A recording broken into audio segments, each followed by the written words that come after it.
കളിയും ചിരിയുമായി കൊച്ചു കൂട്ടുകാർക്ക് മാതൃഭൂമിയുടെ അവധിക്കാല ക്യാമ്പ് 2 മുതൽ 10ാം ക്ലാസ് വരെയുള്ള കുട്ടികൾക്കായി 2 ദിവസത്തെ ക്യാമ്പാണ് മാതൃഭൂമിയും മിൽമയും ചേർന്ന് തിരുവനന്തപുരത്ത് ഒരുക്കിയിരിക്കുന്നത്.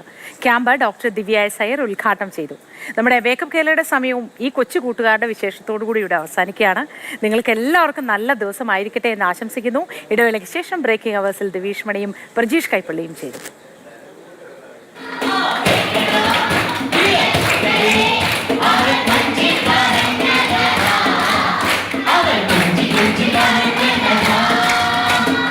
മാതൃഭൂമി അവധിപ്പൂക്കാലം. തിരുവനന്തപുരം വഞ്ചിയൂരിലെ മാതൃഭൂമി ഓഫീസിലെത്തിയ കുട്ടികൾ ഹാപ്പിയാണ്. പുതിയ കൂട്ടുകാരെ കണ്ട് പരിചയപ്പെട്ടതിന്റെ ആവേശം.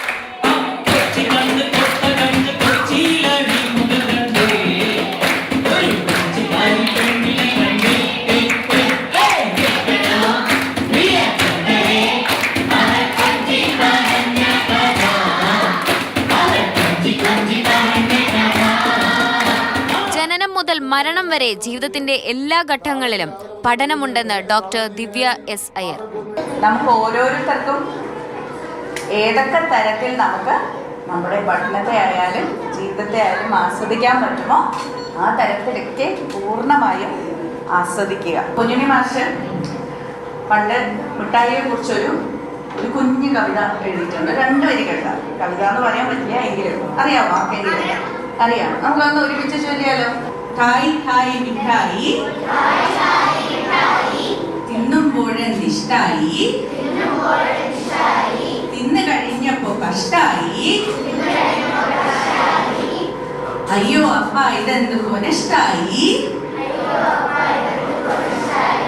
ഇത് വിത്ത് കഴിഞ്ഞപ്പോ ഫസ്റ്റായി. അയ്യോ, എല്ലാവർക്കും മിഠായി കഴിക്കാനൊക്കെ ഇഷ്ടമാണ്. ഇപ്പോഴും മിഠായി കഴിക്കാം, കുഴപ്പമില്ല. പക്ഷെ ഈ വേണ്ടാത്ത കാര്യങ്ങള് കഴിക്കാനും കുടിക്കാനും മണക്കാനും ഒന്നും പോകരുത്. നമ്മളെല്ലാവരും ജാഗ്രതയോടുകൂടി വേണം ജീവിക്കുവാൻ എന്നുള്ളത് കൂടി ഒന്ന് ഓർമ്മപ്പെടുത്തണം നമുക്ക്, അല്ലേ? അപ്പൊ നമുക്ക് അതിന് കൂടെ ഒരു വരി കൂടെ ചേർത്താലോ? ഭക്ഷണം കഴിക്കുന്ന ശരിയായ വിധം, ലഹരിക്കെതിരെ മനസ്സിന്റെ ഇന്ദ്രജാലം എന്നീ ക്ലാസുകൾ ഇന്ന് നടന്നു.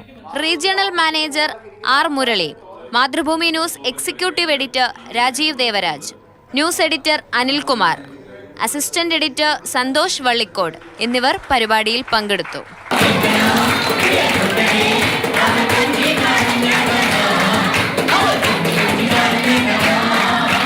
മാതൃഭൂമിയും മിൽമയും ചേർന്നാണ് കൊച്ചു കൂട്ടുകാർക്കായി ഈ അവധിപ്പൂക്കാലം ഒരുക്കിയത്.